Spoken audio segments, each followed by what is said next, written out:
if you buy the produce from the farmer and take it straight to the retail, that there's so much wastage. If you then streamline that value chain, there was actually a lot of saving to be had. Hi, I'm Peter Njonjo, CEO and co-founder of Twiga Foods Limited.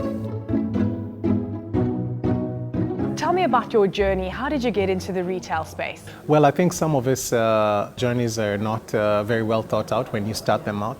And I think for us, with my co-founder, Grant Brook, we were looking at exporting bananas from Kenya to the Middle East. So we came out here in Dubai and met a couple of players, and we thought it's going to be a very, very easy business. And we thought we'd go back to Kenya and put a big sign that says we're buying bananas. And it turned out not to be the case. And then did you sell bananas in Dubai? I mean, were you able to do so it? we never managed to sell a single container So of what bananas. did you do with the bananas? So then we just realized that, we couldn't sell the bananas, so we could only find a market for them locally.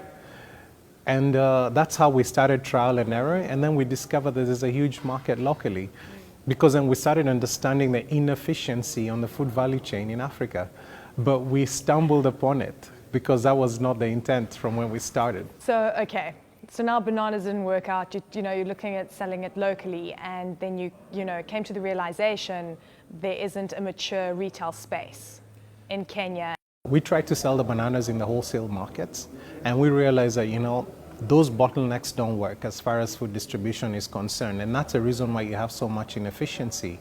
So it was by chance that we decided that, what happens if we went and sold these bananas to the informal retail? And we realized that we could do that at a margin. So, and then that's when we started perfecting the model to where we are today. Whenever I travel into the continent outside of South Africa, the one thing that really strikes me is just the sheer cost of going to the supermarket. So you know that things are being sourced because they're actually being flown in by plane. How did you think about that when you started Twiga Foods? Let me give you the story of a banana and look at it from a global context.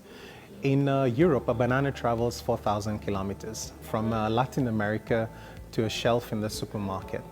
And it costs maybe about $1 for one banana. A banana in Kenya sometimes travels about 300, 400 kilometers within the country, and on a supermarket shelf will cost the same dollar as a banana in London. And that starts telling you that there's something wrong or there's something broken with the food value chain. If you look at the average across sub-Saharan Africa, 44% of disposable income going to food. In the UK, it's only 8.2%. In the US is about 10%, South Africa is 16%. So we're spending so much more money feeding ourselves, and that starts sucking resources from other sectors in the economy.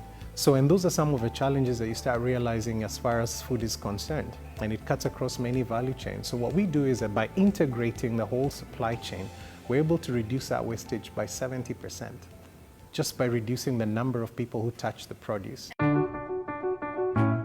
It sounds like you're in agriculture and you're in the value chains, you're in refrigeration, you're in central distribution systems, you're in trucking essentially, you're across the board basically because you need to get goods to markets. So the way we'd look at it is that we're a tech-enabled B2B platform. So we're using technology to connect all the players and allow the whole ecosystem to work. But what you find is that in other parts of the world, you get to spend the capital that you've raised to build the intellectual property to solve a problem. Now, what you have to do in addition to that on the continent is build the ecosystem to support your business. So, and that's what makes it challenging and rewarding. Our vision is to be the back office support for informal retail across the continent, where the informal retailers, when they think about sourcing anything and anything for their stores, they log on to twiga.com because that's the only place that you can get full service.